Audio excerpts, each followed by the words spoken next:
por lo que fuere, una liberación de factores quimiotácticos como productos de complemento, prostaglandinas, leucotrienos, que va a provocar una migración de los neutrófilos al lumen uterino, una transsudación de proteínas séricas, con un influjo de inmunoglobulinas, y va a ser una reacción inflamatoria, con lo que va a provocar la muerte bacteriana. Eso es lo que va a suceder a rasgos modos en una yegua normal, digamos, por así decirlo. Bueno, en yeguas susceptibles o cuando estos mecanismos de defensa bajan, se produce la endometritis o la infección bacteriana. Otra cosa que está cada vez más, que se está estudiando cada vez más, y es la producción de moco y la producción de biofilm. El moco es algo que ayuda normalmente al aparato ciliar a remover los contaminantes después del servicio. Pero bueno, como toda cosa en el exceso, puede provocar, se da más en yeguas con endometritis, y bueno, nos traen aparejado varios problemas. Y la formación de biofilm es un proceso complejo, como dice la definición, que permite que una población bacteriana pase del estado planctónico, o sea, libre, a encerrarse en una matriz de biopolímero y adherirse a los tejidos u otras superficies donde crecen y sobreviven. Está descrito los biofilm en cantidad inclusive en materia inorgánica, en una mesa, en un plástico, y en varios sistemas, como el respiratorio, y en ese biofilm las bacterias es como que están medio inactivas y bajan un poco su metabolismo, y además con eso se hacen resistentes a los antimicrobianos. Es ahí donde empiezan a fallar los tratamientos con este tipo de problemas, con la formación de biofilm. Aproximadamente se dice que el 80% de las bacterias aisladas del útero son capaces de producir biofilm, o sea que es un tema para tenerlo muy en cuenta. Tenemos distintas herramientas diagnósticas que usamos en la diaria cuando estamos frente a una yegua. A nosotros nos pasa generalmente en los aras que nos mandan una yegua, sobre todo cuando tenemos algún padrillo, nos mandan una yegua a servir y nos dicen, esta yegua está para servir mañana o pasado.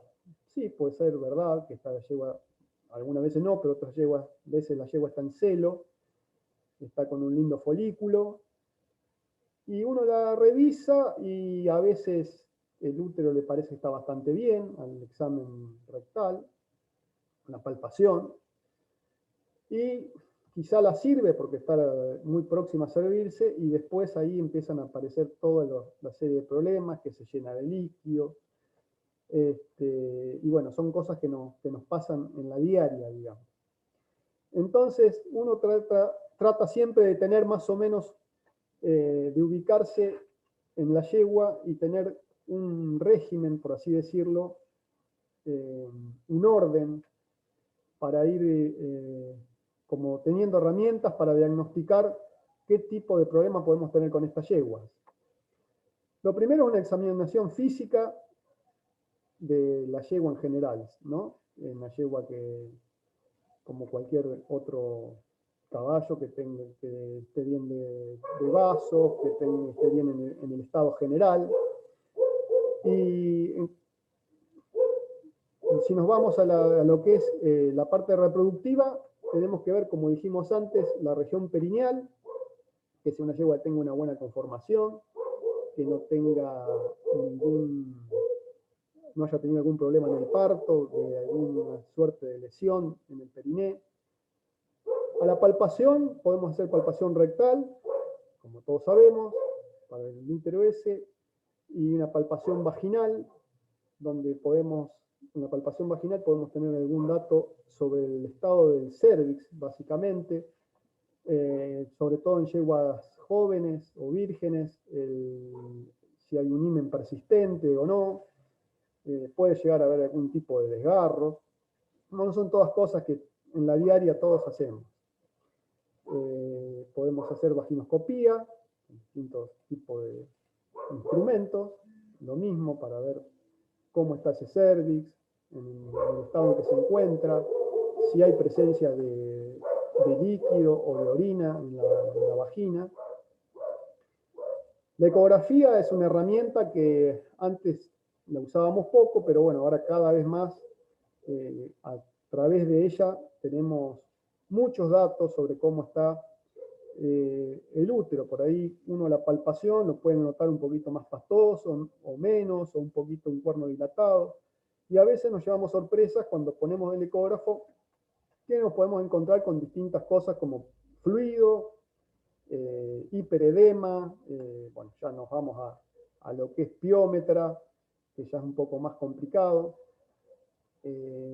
Incluso podemos encontrar orina, visualizarla a través del ecógrafo. Y muchas veces, esta es una herramienta más, obviamente, por ahí no es que vamos a decir ya, jugarnos que tiene una endometritis solo por ver un poco de líquido en el ecógrafo, ¿no? Pero bueno, es una herramienta más que la verdad que que es de gran ayuda. La citología y el cultivo endometrial. Hay distintos métodos para tomar una muestra, como ser el hisopo, el cepillo o citobrush, y bueno, son los hisopos cubiertos doblemente, los cepillos. También podemos tomar muestras para biopsia, con una pinza de biopsia, y también están lo que serían los lavajes para recuperar material, que pueden ser de bajo o alto volumen, ¿no? Bueno, mediante la citología nos puede dar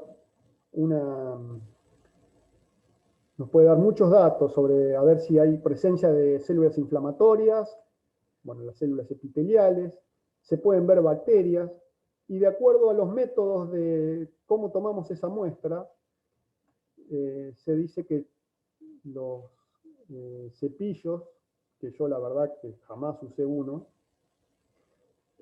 tienen hay una mejor toma de muestras con los cepillos porque se ve mejor la celularidad que con los hisopos.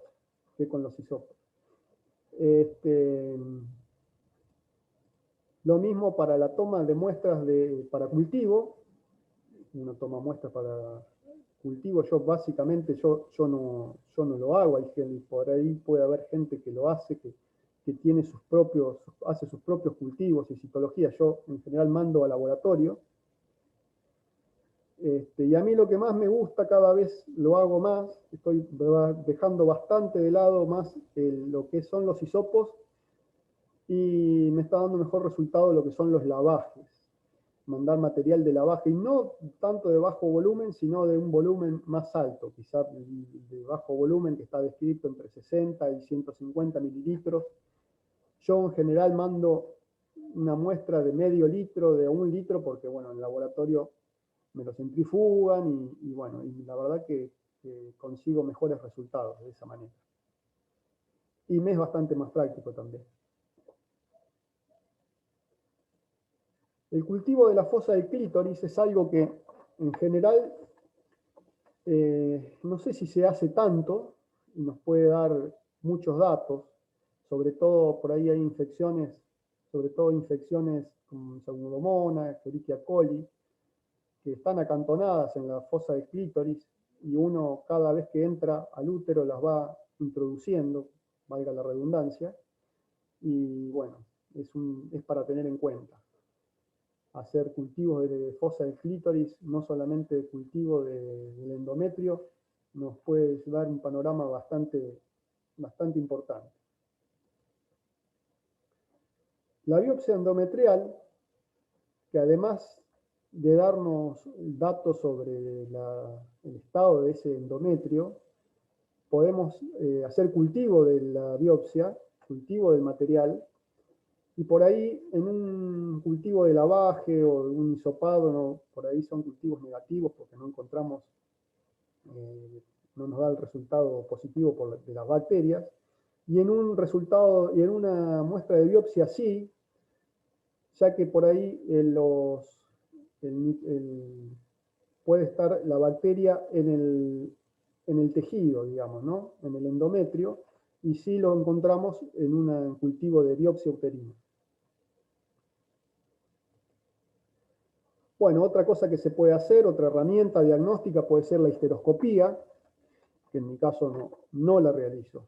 Por ahí César puede tener, en lo que es biopsia y histeroscopía, yo creo que César nos puede dar un panorama más amplio de lo que puede ser. Incluso se puede usar la histeroscopía junto con la biopsia endometrial.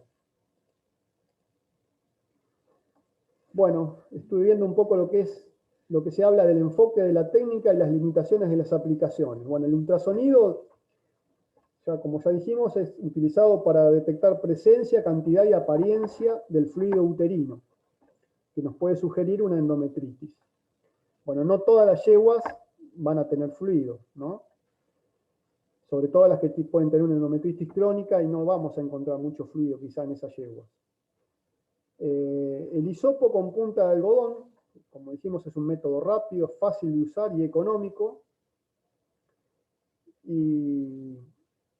Pero bueno, toma la muestra desde un pequeño segmento del útero de donde se toma la muestra, y por ahí hay infecciones focales que no generan una respuesta endometrial difusa y no nos puede dar un resultado positivo.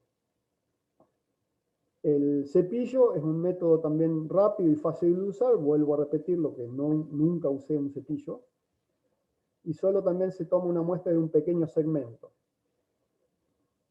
El lavado uterino de bajo volumen se puede tomar una muestra de toda la superficie del útero, eso sí, porque se infunde el líquido, ya sea solución salina o Ringer lactato, mejor. Entonces, de esa manera podemos lavar el útero, y entonces va a ser una muestra más representativa, ¿sí? Obviamente nos va a llevar más tiempo y nos va a exigir un poquito más de trabajo y de cuidado. Y bueno, por último, la biopsia endometrial, como dijimos, que es un poco más invasiva, y bueno, no todo el mundo tenemos a mano una pinza para biopsia, hay que tener el medio de fijación y ya es una técnica un poco más compleja y además más costosa, ¿verdad? Los microorganismos más comunes que se suelen encontrar, que están descritos, como las bacterias, son el Streptococcus X o Epidemicus, va a la cabeza, ahí junto con Escherichia coli, Pseudomonas aeruginosa, Klebsiella, Staphylococcus, y bueno, y después un montón de otras bacterias como Enterobacter, Proteus, y también ahora, usando las técnicas de PCR, se han empezado a encontrar por ahí mucho más bacterias que de esta lista, ¿verdad? Ahí a lo mejor empiezan a aparecer muchas bacterias que por ahí uno no las tiene en cuenta y que no salían, no estaban en los resultados de cultivo, y bueno, por distintas técnicas de PCR o por unas distintas tomas de muestras, un poco mejores muestras, están empezando a aparecer otros microorganismos que no son tan comunes y que por ahí antes no se diagnosticaban tanto.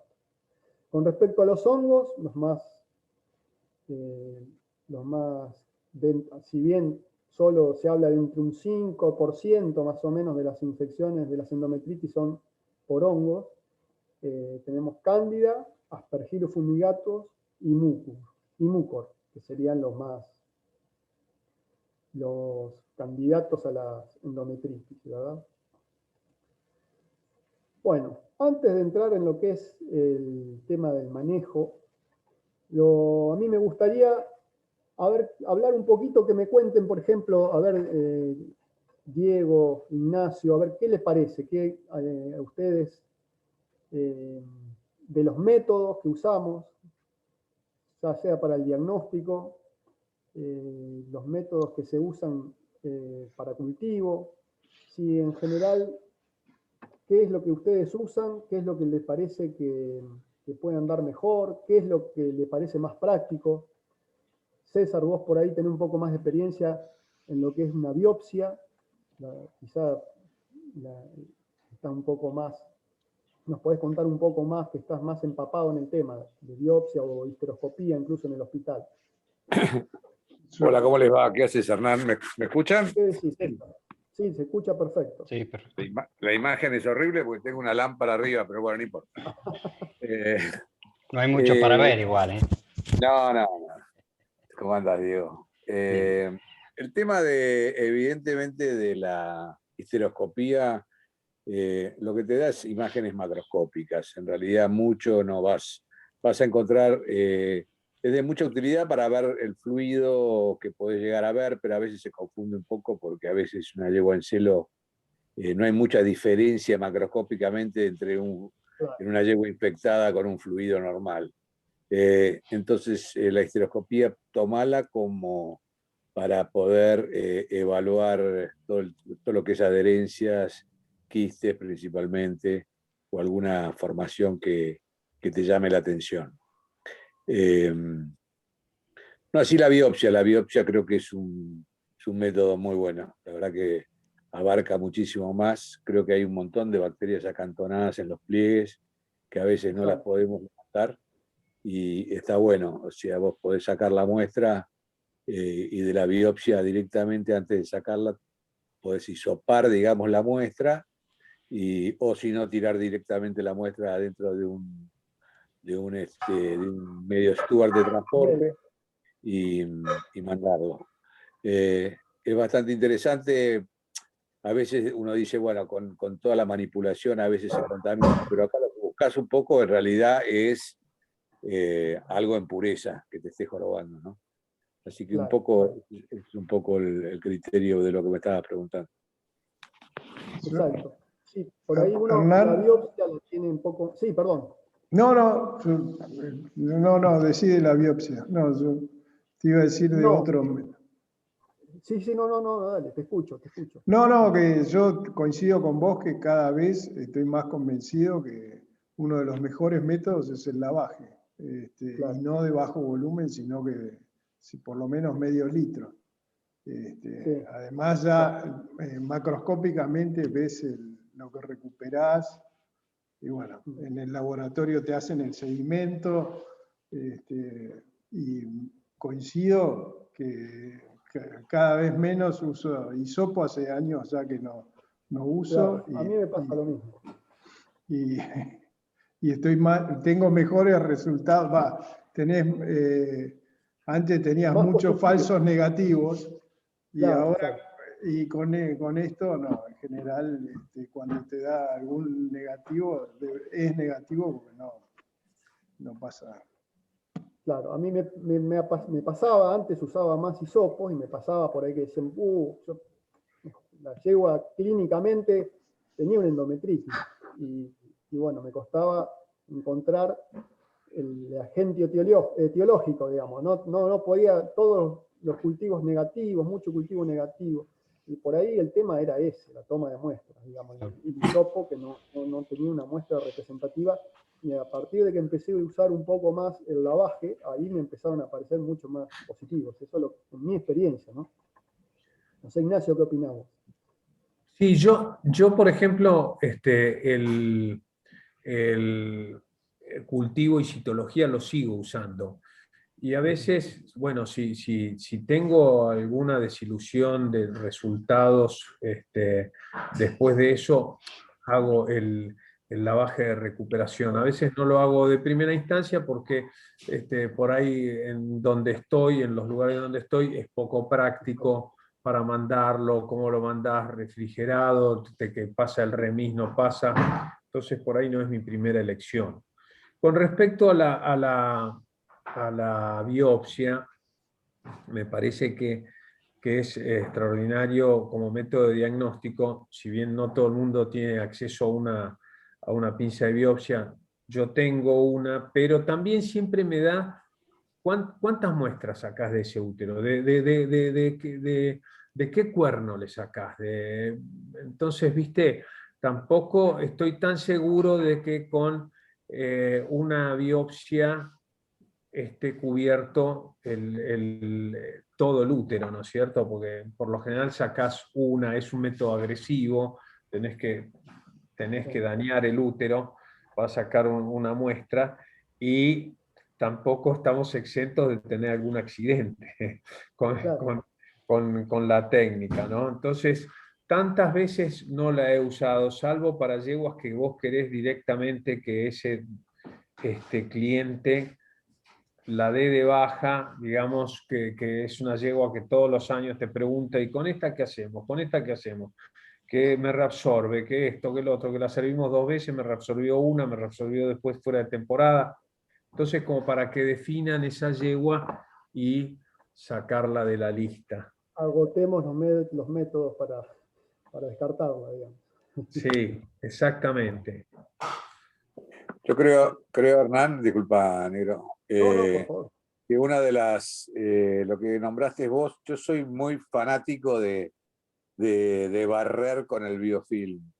Yo creo que uno de los métodos estos con la acetilcisteína, darle la acetilcisteína y al otro día hacer una barrida, y de esa barrida yo a veces aprovecho y hago la centrifugación, porque ahí me barre todo, y después de esa centrifugación hago lo que decía Diego, o sea, es un combo de cosas. Y con el tema del biofilm es una realidad eso, o sea, hay que tratar de sacar esa capa de moco, más esas yeguas problemáticas, y saber de que abajo están probablemente las bacterias que nosotros no podemos llegar. Pero generalmente hago eso, o sea, acetilcisteína al 20%, que la compro en la farmacia directamente, cristalizada, o sea, en polvo, preparo una solución al 20% y de ahí meto 30 centímetros cúbicos en una jeringa de 150, o sea, 150 de solución fisiológica. Y después de las 24 horas la hago con Ringer lactato. Esto con Ringer lactato si necesito servirla, porque si la quiero servir ya, quiero aprovechar, ganar un poco de tiempo, la sirvo, le meto Ringer lactato. Si no, la vuelvo a lavar con fisiológica. Pero con eso, en la lavada, es donde hago lo que dice un poco Diego, o sea, centrifugar, lo que decías vos también, sacar una muestra, centrifugar y ahí hacer el cultivo que es interesante, ¿no? Seguramente. No sé, si hay alguien que quiera prenderle el micrófono, la cámara y que nos cuente su experiencia, a ver, o tiene una opinión distinta, estamos en una charla. Esto es una charla de colegas, digamos. Así que el que guste entrar, intervenir. Algún tratamiento innovador, salvador. Claro, ahora vamos a describir un poquito lo que son los tratamientos, lo que está en la literatura, un poco para entrarnos un poquito en ese tema, si quieren. ¿Les parece? Yo a ver, volviendo a lo que decía César, que Sí, usa sí. la acetilcisteína para el biofilm, lo que hago es, por consejo de Marcelo Miragaya en su momento, muchas veces lavo con volumen, pre-servicios o post-servicio inclusive, y después lo que hago es usar agua oxigenada, que también actúa contra el biofilm, no es cara, es fácil, y uso, ponerle en 50 centímetros, casi otros 50 centímetros. Sé que está indicado a menos, pero yo uso eso pensando que siempre te queda un remanente dentro del útero mucho más de los 50 centímetros que vos pensás.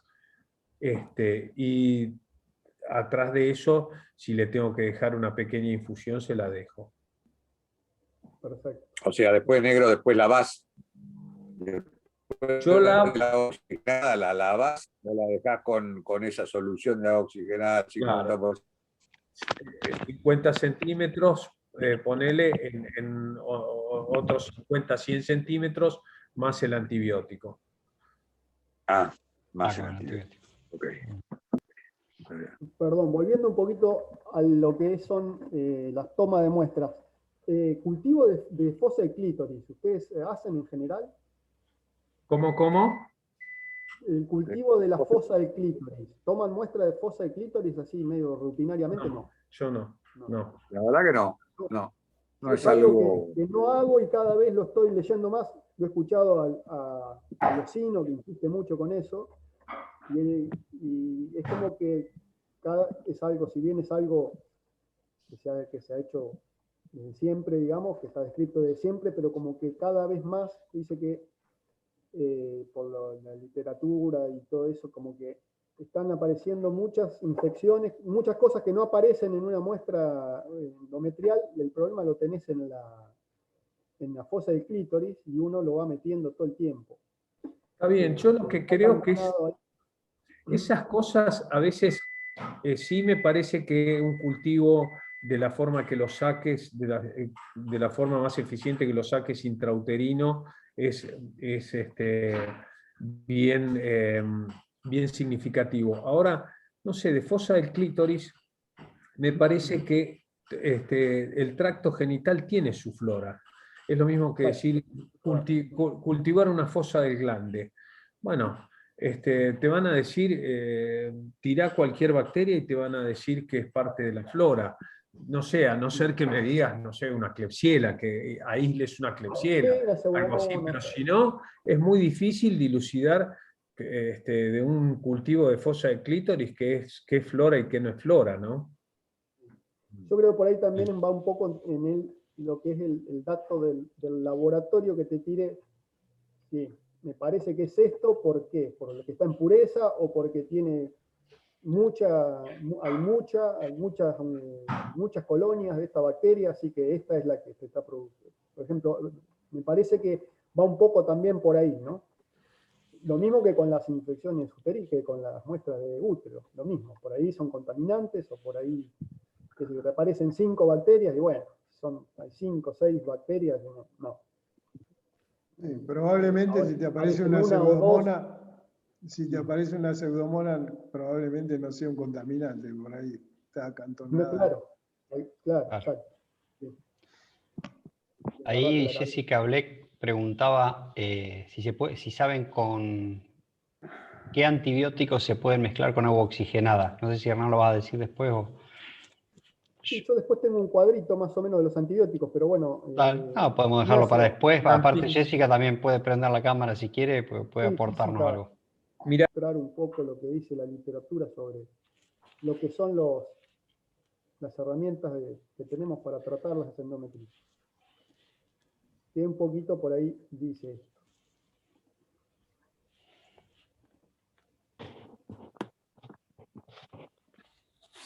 Bueno, a ver si me fue.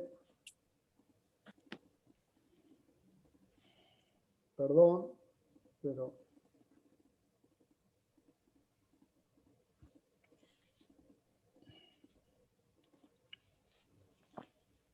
Bueno, como manejo, tratamiento, bueno, por supuesto, corregir los defectos anatómicos, los lavajes uterinos, ya tanto sea con fisiológica, con Ringer lactato. Hay algo que también por consejo de César que he empezado a hacer y me está gustando, que es usar en esas yeguas que tienen mucho moco, usar el agua bastante calentita, digamos, de tibia pasándose un poquito a caliente, sobre todo en yeguas más viejas, ¿no? Y eso me ha dado, por ahí le hago un flashing y me parece que no está viniendo, yo por lo que veo que tiene bastante moco y eso no me devuelve mucho, y con el agua un poco más caliente me ha llevado la sorpresa de que empieza a barrer mejor, digamos, ¿no? Bueno, después el uso de ecbólicos, como todos conocemos, la oxitocina, el cloprostenol y la carbetocina, que es algo que no está muy difundido, que es una suerte similar a la oxitocina, pero con un mecanismo de acción, con un periodo de acción un poco más prolongado que lo que es la oxitocina, ¿sí? Bueno, el cloprostenol, sobre todo se está indicado usarlo antes de la ovulación o en un periodo muy cerca ahí de que una vez que la llevo ovuló, no mucho más. Bueno, después tenemos todos los antibióticos, ya sea para infusiones intrauterinas o por vía sistémica. antifúngicos. Y bueno, después tenemos otras terapias intrauterinas, que ahora les voy a mostrar en un cuadrito. Por ejemplo, en lo que son los antibióticos intrauterinos, yo acá tengo una lista de los más comunes, de los que yo personalmente he usado más, que son como por ejemplo la ampicilina, en altas diluciones, si está indicado siempre hacerlo porque puede ser irritante, más que nada cuando tenemos un estreptococo y un gram positivo. La penicilina sódica, la gentamicina y la amicacina es algo que uso, también lo uso bastante, incluso a veces he combinado penicilina y gentamicina, lo he usado juntas, digamos, siempre baferada la gentamicina, baferada con solución bicarbonatada. Yo en general uso la misma cantidad de lo que es, por ejemplo, 20 centímetros, si uso 20 centímetros de gentamicina, le agrego 20 de bicarbonatada y completo la jeringa de 60 con fisiológica o rinque. El ceftioforo sódico, 1 gramo, que es de amplio espectro, también lo suelo usar de la misma manera, 1 gramo, le suelo agregar 20 centímetros de DMSO. La verdad que no he empezado a usar y me está gustando usarlo así, en realidad. Como que está descrito como que agregando DMSO le puede dar mejor difusión al antibiótico. Seguro. La neomicina la he usado alguna vez, conseguía en polvo y la diluía en fisiológica. Y alguna vez la he usado. Y lo que nunca usé fue ticarcilina y ácido clavulámico, que está descrito para gram positivos y pseudomonas. Ese antibiótico nunca lo usé, pero siempre lo encuentro como una opción en algunos papers y esas cosas. Bueno, los antibióticos sistémicos, la penicilina procaínica, cada 12 horas, la gentamicina, el ceftiofur también de forma sistémica, la sulfatrimetoprim la he usado bastante, y la enrofloxacina también, y algo que no tengo acá, que no lo puse, pero es la ciprofloxacina, el comprimido de ciprofloxacina también lo he usado, y la verdad que creo que me han dado bien. La enrofloxacina, la sulfa, lo que tiene de bueno es que es algo práctico porque para dar por vía oral. Es algo que en el manejo nos soluciona bastante. Medicamentos antifúngicos intrauterinos. Bueno, están descritos la anfotericina B, el fluconazol, la nistatina y el miconazol como medicamentos de elección. Son cosas que la verdad nunca usé. Y de modo sistémico, también para endometritis fúngica, el fluconazol y el itraconazol. Bueno, estas son dosis que he sacado de la literatura. Bueno, los tratamientos con los lavajes uterinos es un poco lo que hablábamos recién. La solución de acetilcisteína, eso sí lo he usado. Como decía César, la verdad que a veces te impresiona cómo barre con el moco, la cantidad de moco que viene cuando recuperás, es una cosa impresionante en algunas yeguas. También 30 mililitros diluidos en 150 de salina, porque bueno, la acetilcisteína tiene propiedades mucolíticas y antiinflamatorias, y también se dice que tiene efecto antioxidante e incluso algún efecto antimicrobiano. Bueno, se usa bastante también para fluidificar el moco en las vías respiratorias, ¿no? Pronto tendremos la presentación para reproducción, Hernán. Exacto, sí. De veterinario. Yo le pedí a Diego, Porjor tiene un producto que se llama Pulmoven, que es una combinación de clenbuterol y acetilcisteína, que anda muy bien como mucolítico, además. Y yo le pedí a Diego que me prepare, que pida en el laboratorio preparar la acetilcisteína para usarla de manera intrauterina para probarla, así que por ahí a alguno de ustedes le voy a convidar, digamos, para probarla y ver cómo nos va. El DMSO también lo uso. 50 mililitros de DMSO por litro de solución salina también. También se puede mezclar con antibióticos. Yo lo mezclo con el ceftiofur, también lo he mezclado con gentamicina. También lo he usado como lavaje, ¿no? También como mucolítico. lo que decía un poco Ignacio ahí, que le gusta el peróxido de hidrógeno o el agua oxigenada, en solución al 1%, infundidos en el útero y después el lavaje al día siguiente con Ringer lactato. Es un poco lo que hablaba Ignacio. Y también está indicado para los que son las endometritis fúngicas. Lo mismo que la povidona iodada al 1% o menos. En general se habla de menos que el 1%, porque puede ser bastante irritante para el endometrio. 10 a 15 mililitros por litro de solución salina o más diluida. También infundida en el útero o en el agua en la solución de lavaje.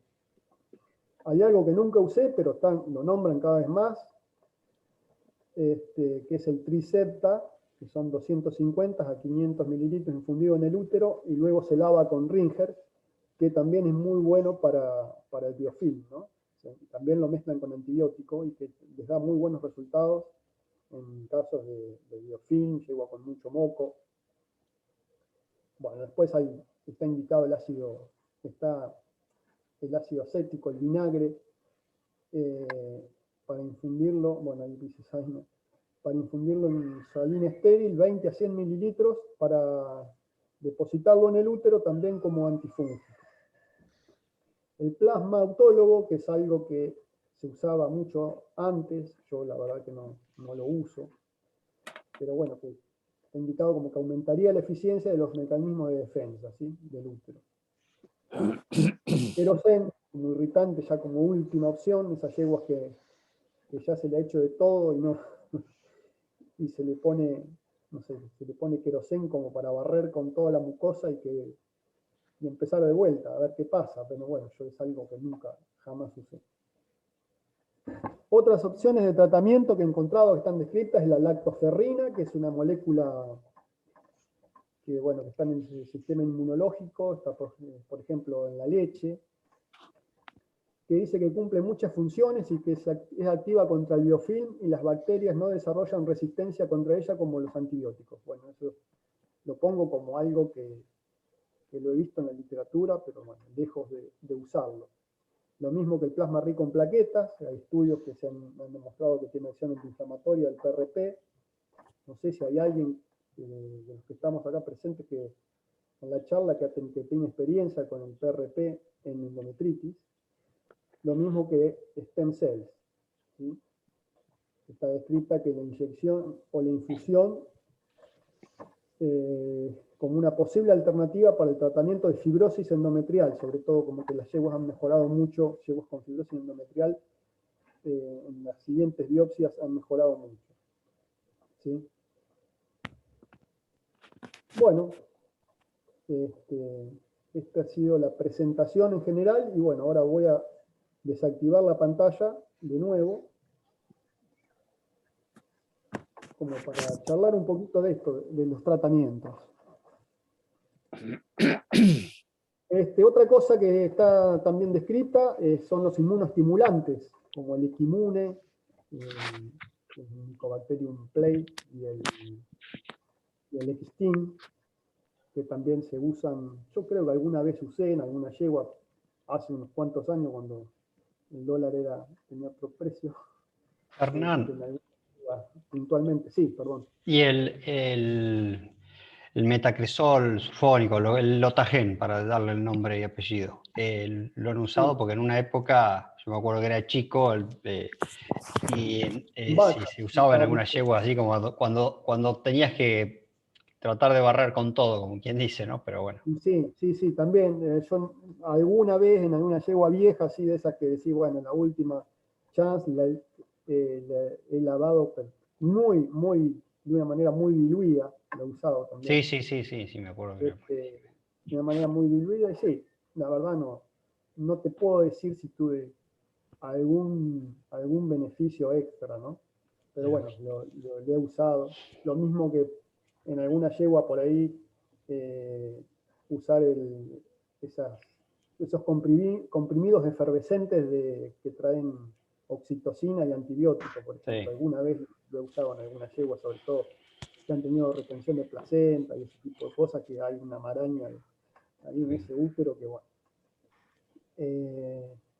Bueno, y otra cosa de la que no dije, que bueno, que se puede usar sobre todo en las yeguas con mucho fluido, no sé si alguien lo usa, yo supongo que sí, que son los corticoides, por ejemplo la dexametasona, que está descrita para usarla en el momento del servicio, esas yeguas que son propensas a hacer endometritis inducida por el servicio, se usan en el momento del servicio o alrededor del momento del servicio, como para bajar la respuesta inflamatoria, ¿sí? Sobre todo esas yeguas que juntan mucho fluido. Bueno, en este pantallazo de estas cosas ya estuvimos hablando un poco, pero bueno, me gustaría que sigamos un poco con este tema, a ver qué les parecen, qué es lo que más usan, qué es lo que no les da resultado, lo que sí. Yo vuelvo a decir, la acetilcisteína es algo que me está gustando cada vez más usarla. Sobre todo, bueno, yeguas con mucho líquido, mucho moco, porque veo cómo cambia, cómo me barre con ese moco que me cuesta sacarlo. Esperemos que cuando uses la nuestra sigas diciendo lo mismo. Sí. Sí. Yo creo que el gran cambio, Hernán, ha sido de hace 20, 30 años que metíamos muchísimo antibiótico en útero. Indiscriminadamente. Aparecían, por ejemplo, ahora, yo casi no, te diría que casi no uso infusiones. En alguna yegua problema post servicio, a lo mejor 1 o 2 días de ampicilina, pero si no para tratamientos, es mucho más lavaje de arrastre y sistémico. Claro. Y no se ven más infecciones fúngicas con el no uso de antibióticos en el útero. Con el uso no indiscriminado. Sí. Con los que tienen Ahí donde aprovecha el hongo, lógico.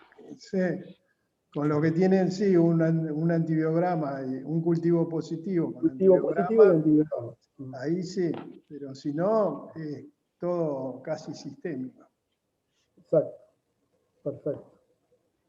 Sí, sobre todo por ahí con yeguas, las yeguas esas que susceptibles, que yeguas viejas, que uno cuando más le manipulás el útero a veces, que le metés antibiótico, que infusiones, que esto hace más lío que otra cosa, por ahí te conviene usar un antibiótico parenteral, digamos, y bueno, y tratar de lavarlo, ¿no?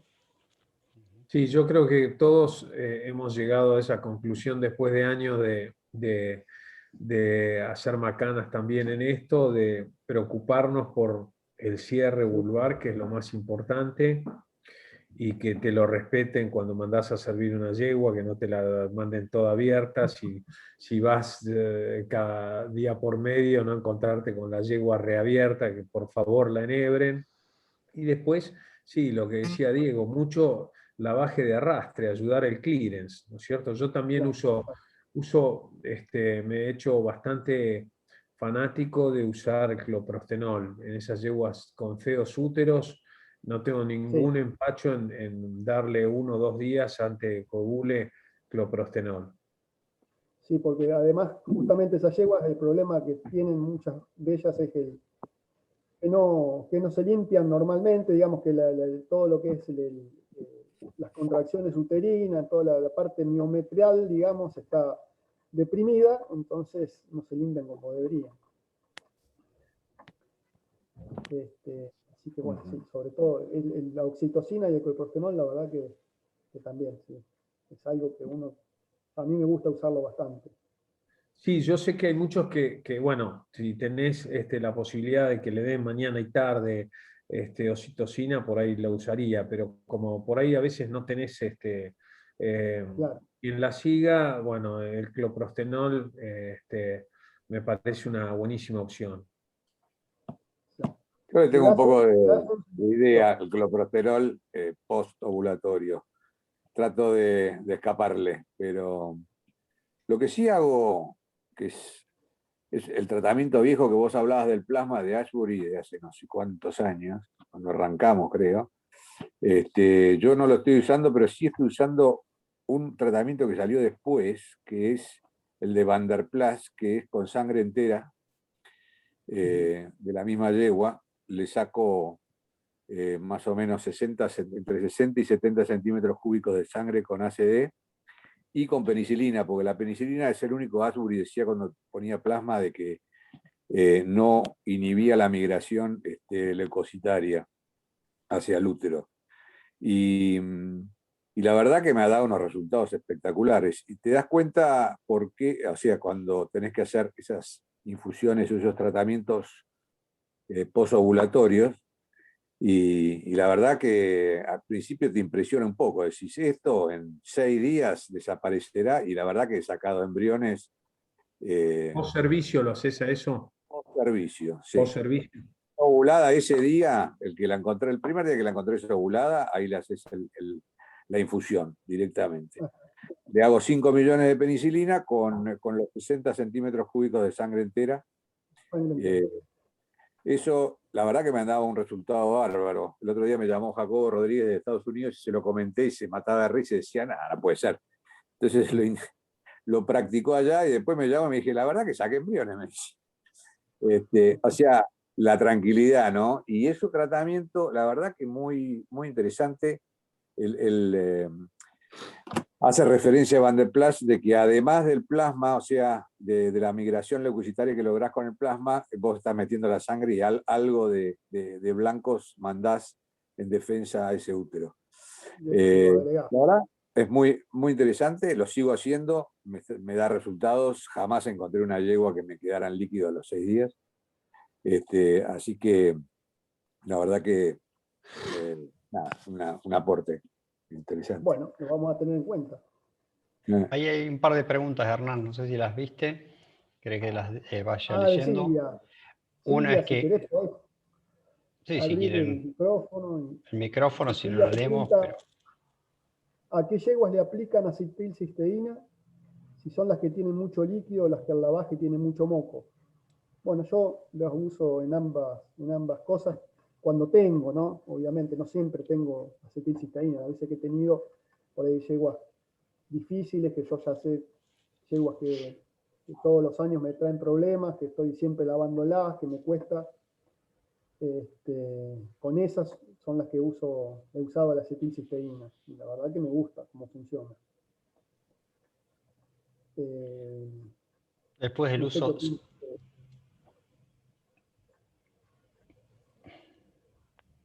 Después, si para lavaje usan clorexidina, ¿por qué no se usa? La clorexidina yo le tengo respeto porque Muy irritante. he leído bastante que es muy irritante en la yegua, la clorexidina. Sí, yo no la Es usaría. mejor el agua oxigenada, por ejemplo. Y, porque la clorexidina, lo que yo veo para muchos usos, ¿no? En otros lugares se usa mucho, que también depende mucho de la dilución que usemos. Exacto, tiene que ser Exacto, porque no es lo mismo, bueno, un poquito lo he estudiado, no es lo mismo la dilución. Hay algunas que vienen de farmacia, la de veterinaria, incluso la nuestra, al 5%, otras al 2,5%, pero eso mismo, de acuerdo al uso que querramos darle, hay que hacer distintas diluciones. Entonces, seguramente que debe venir por ahí, pero no tengo entendido. Así como sé que para el ombligo hay trabajo publicado que es mejor que el yodo y tampoco se usa tanto, bueno, sí. tal vez falte por ahí algún trabajo de ese tipo, ¿no? Sí, sí. Por ejemplo, volviendo un poquito al tema de esas yeguas resistentes que a veces te encontrás, yeguas, a mí me ha pasado algunas veces que empezás a lavar una yegua y la verdad que sale perfecto, el flashing sale extraordinariamente limpio, y al final empezás a ver como unos redondelitos blancos que son hongos, ¿no es cierto? Y hongos, decís, bueno, qué buen antifúngico hay, porque tenés que usar ¿cuál? Vas a una farmacia, usás los que es orales o vaginales, son en base a manteca de cacao, tenés que llenar de manteca de cacao un útero, no es lo más conveniente. No es Entonces, barato. yo generalmente lo que hago con esas yeguas es usar povidona yodo, la uso diluida, y me parece que no es tan irritante. No sé si esta clorhexidina será antifúngica o no.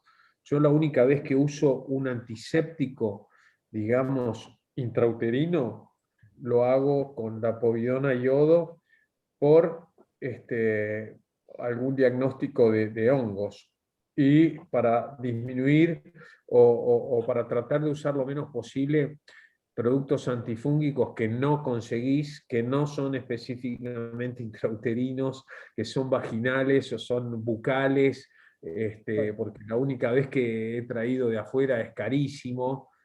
Entonces no hay un producto antifúngico que nosotros podamos usar disponible de veterinaria intrauterino. Entonces ahí sí uso povidona yodo, pero no sé si esa clorhexidina... La clorhexidina tiene algunos usos antifúngicos, Ignacio, sí. A distintas diluciones tiene, con hasta para respecto a cándida o hasta para piel. Se usa mucho, obviamente, en odontología, pero tiene propiedades antifúngicas, sí. Perdón, lo antifúngico afuera que se ve en Estados Unidos principalmente, en Europa, es el famoso lufenurón, que es un producto que se usa para las pulgas en los perros, Claro. gatos, y que eso rompe la quitina de las levaduras, de las pulgas, y ayuda para las levaduras y demás.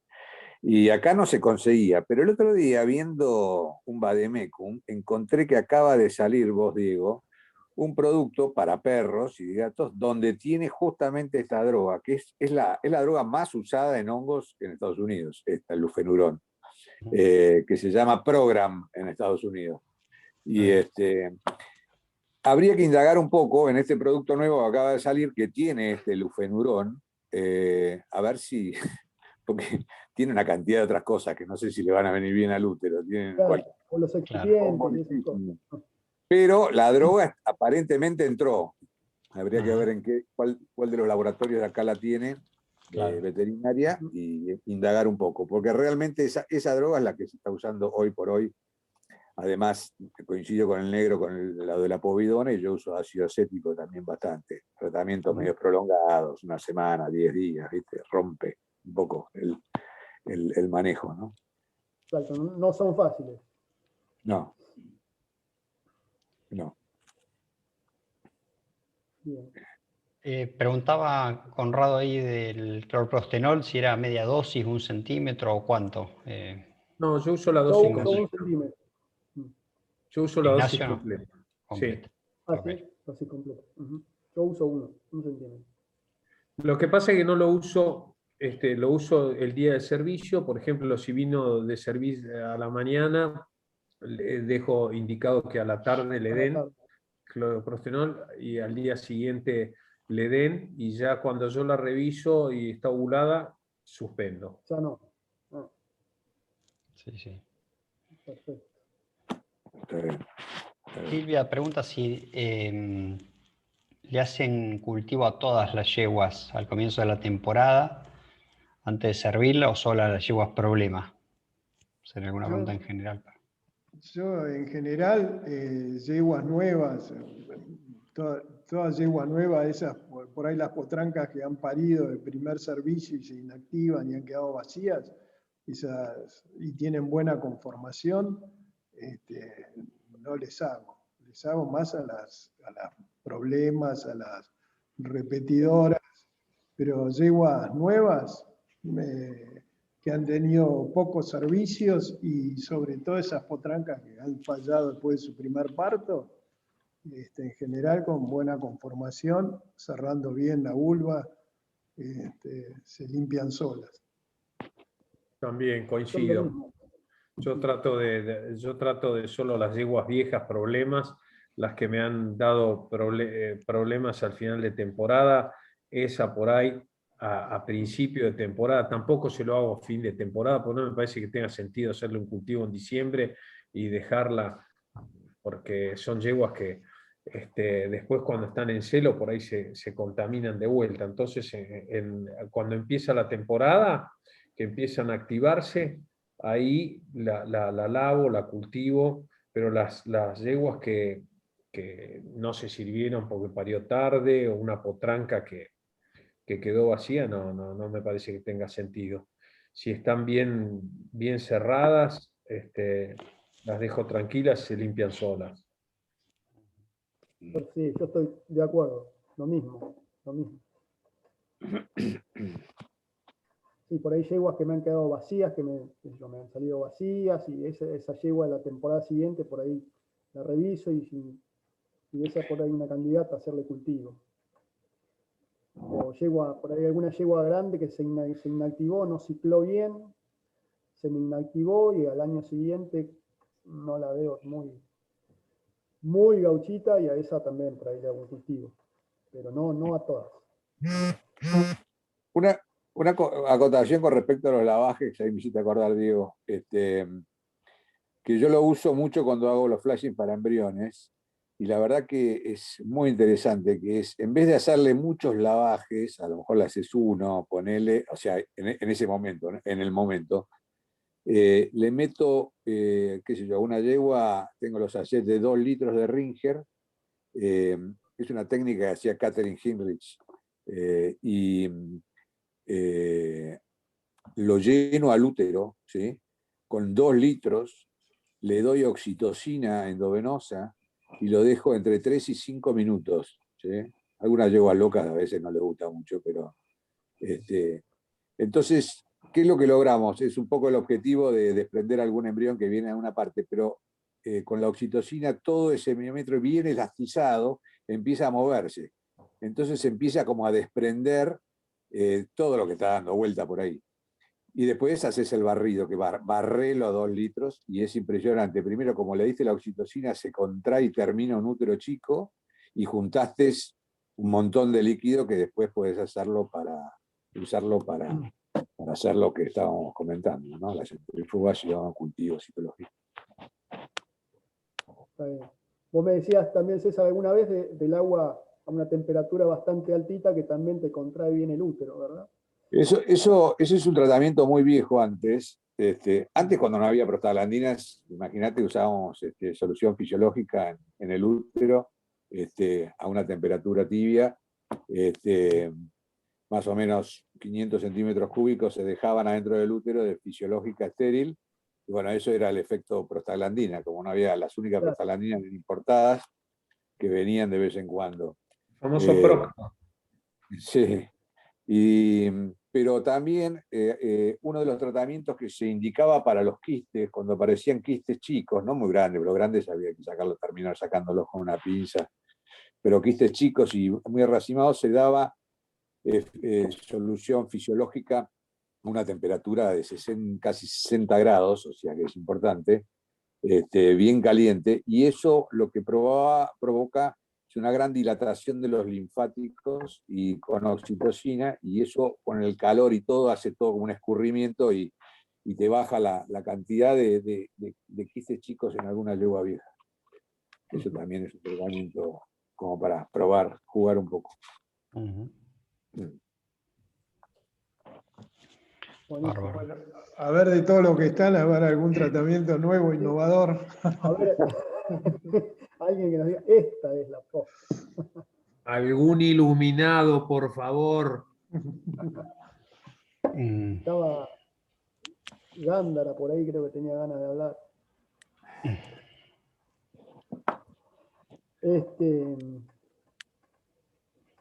No, bueno, obviamente, sí. perdón, creo que lo que se va a tratar de avanzar más es con la PRP y algunas stem cells, eso probablemente para en realidad aplicar poco volumen, digamos, en las terapias para no tener que hacer tanta cosa, y creo que es un poco lo que se viene. No sé cómo se va a implementar, pero es interesante. Y yo quería hacer una acotación también con respecto a un problema enorme que tenemos con las yeguas con fibrosis de cervix, donde ahí tenemos el gran drama de que que generalmente tienden a infectarse continuamente,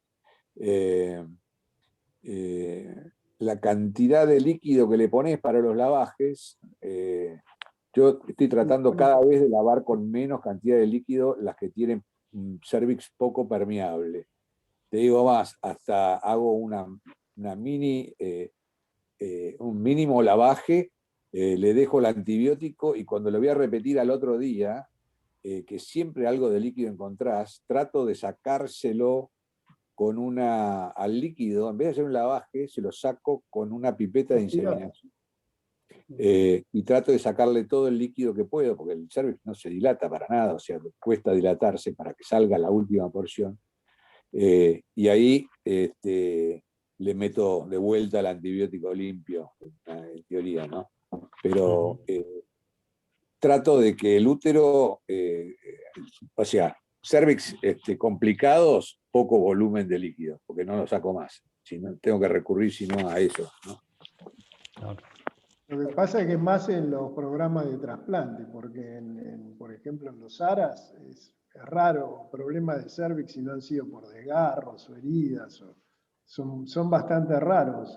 Adherencias de cervix o esos cervix fibrosos no se ven tan comúnmente.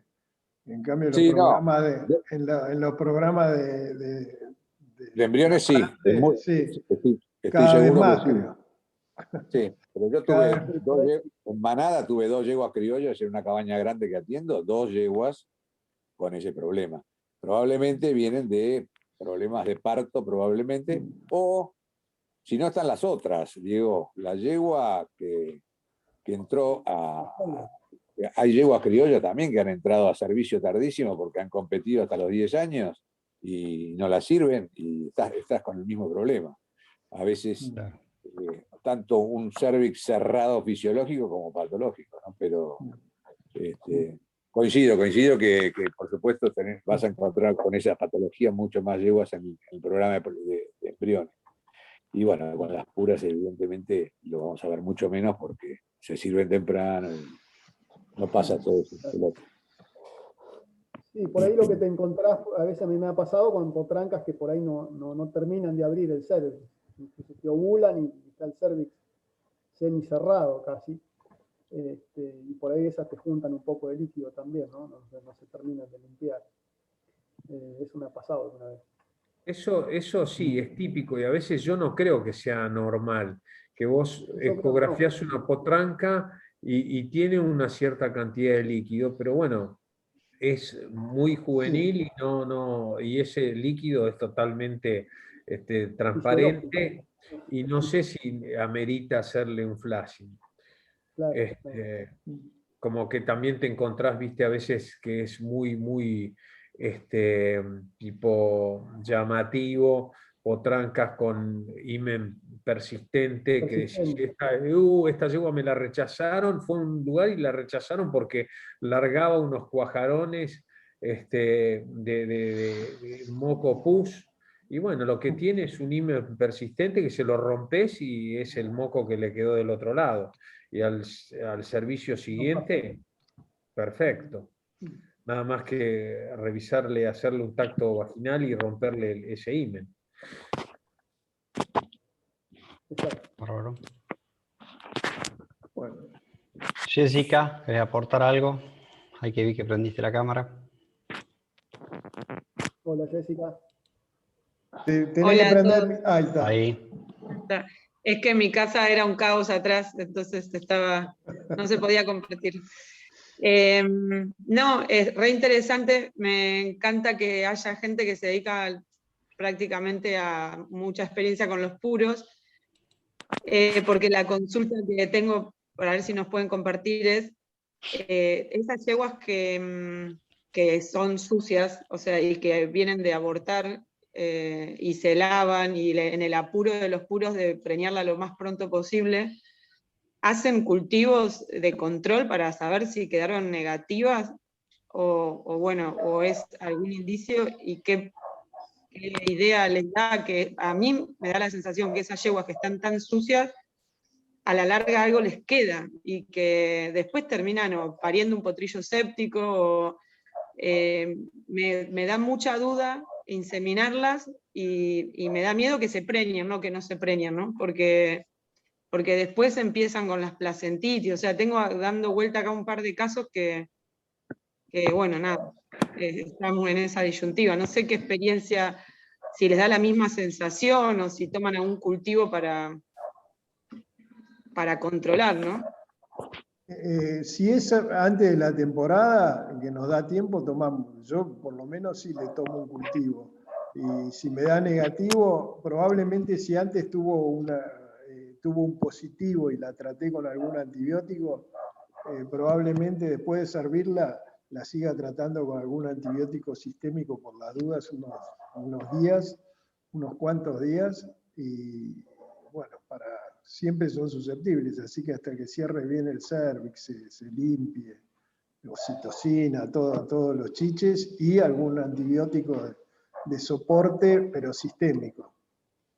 Y después, durante la preñez, ¿le repiten? Porque a mí lo que pasa es que me cayeron preñadas, pero con un historial de que ya habían abortado.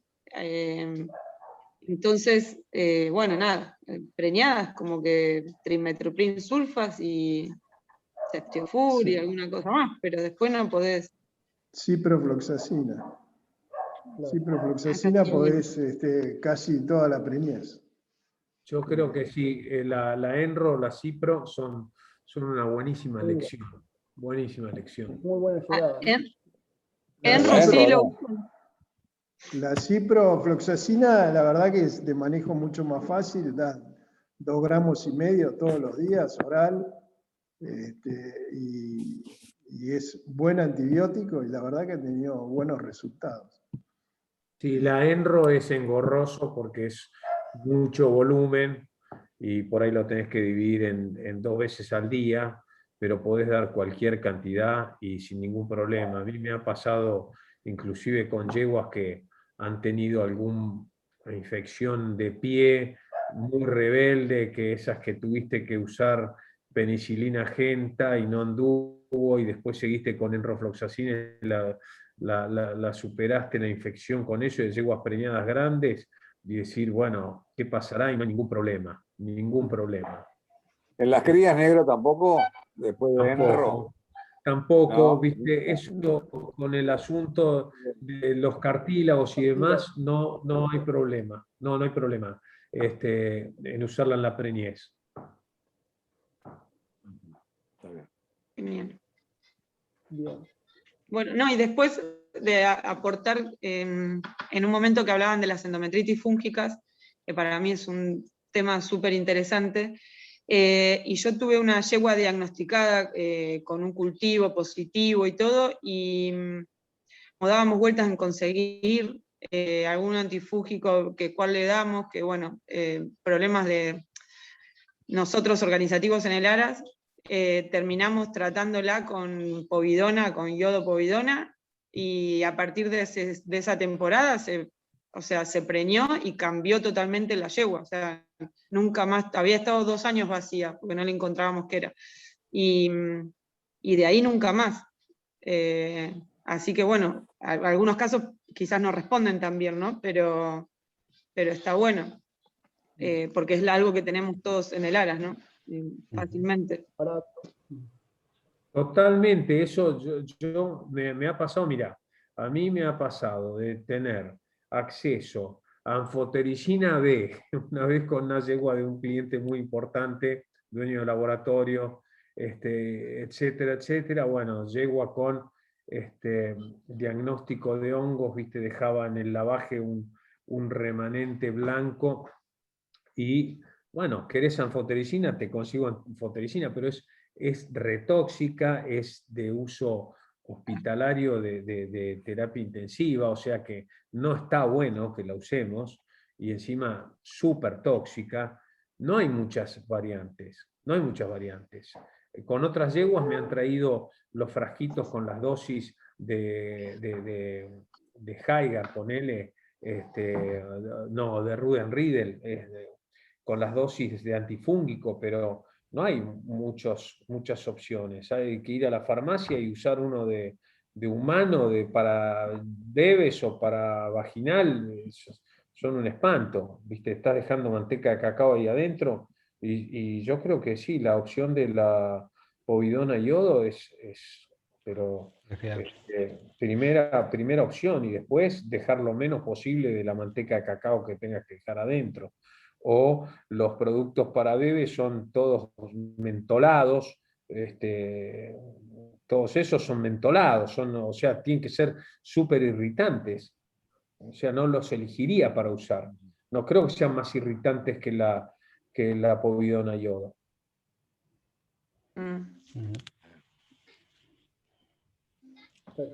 Bárbaro.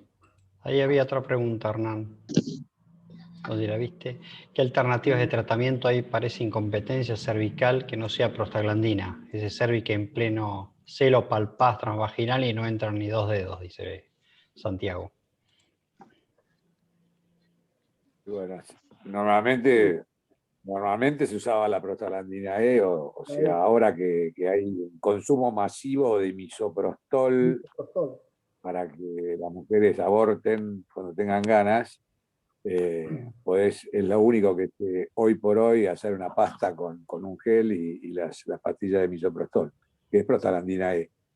Si no, no hay otra cosa. Yo por lo menos no he podido hacer otra, salvo, por eso decía, toda esa mecánica de servir y sacarle con una pipeta el líquido si me quedaba adentro en el caso de una yegua que estoy tratando, pero yo creo que no hay otro, o sea, no conozco otro tratamiento. No sé los chicos. No, yo otra cosa, más que tratar de dilatarlo manualmente, no, otra cosa no. Exacto, yo hago lo mismo. Medio brusco suena, pero Sí, nosotros en Salto tenemos, es sumamente común, y la verdad es que cambia un montón, por lo menos para, quizás después al ciclo siguiente te encontrás con la misma situación, pero ese ciclo al otro día el cuello está diferente, tratando de abrirlo manualmente es que pase la mano, o sea, como pueda, pero al otro día cambia totalmente, y por lo menos evacúa lo que le sobra, ¿no? Perfecto. Ahí Santiago dice que si se llega a preñar, ¿no hay problemas en el parto? Pero, Yo los casos que tenía de fibrosis jorobadas, no tenía problemas. No. Después en el parto. Bueno. Aprovecho que ahora no hay ninguna pregunta. Gracias a todos por participar, porque la verdad que fue muy interesante el que todos aporten, que de esto se trata, ¿no? Así que vamos a empezar a usar esta metodología en alguna otra charla. Sigan con las preguntas, es simplemente para agradecerle a Diego, Ignacio, César, Jessica, los que están ahí al pie. Me gustaría también que si cualquiera de los presentes o que quiera sacar algún tema para una futura charla que se le ocurra, nos contacta y, no sé, le hablemos de este tema o presentar algún caso o ese tipo de cosas, estaría buenísimo, la verdad, porque es una manera de que uno va aprendiendo todo el tiempo, ¿no? César, perdona Hernán, que habían preguntado y nos comimos una pregunta. ¿Lo viste? 55 grados más o menos. Bárbaro. 55 grados. El tema de la temperatura del agua para los lavajes, para el que no leyó el chat. Perfecto. Paso un chivo, che. Bueno. Dale, voy a Diego. pasar un chivo. Sí. Va a estar César, va a estar el jueves que viene en una charla de la USADA. Muy bien. Sobre ¿qué vas a dar, César? Distosia, para que no pase. Distosia en las yeguas. Vamos a ver. Tratar que de no resolver las distocias a campo, que es muy difícil, y si no las otras de derivación. Pero bueno, vamos a tocar un poco el tema de la distosia, tan dramático. Hasta que nos dé el físico vamos a seguir haciéndolas. Está muy bien. Perfecto. Bueno, muchísimas gracias por invitarnos, Diego y Hernán. Como siempre, gracias, Diego y Hernán. Gracias a ustedes. Bueno, no, al contrario.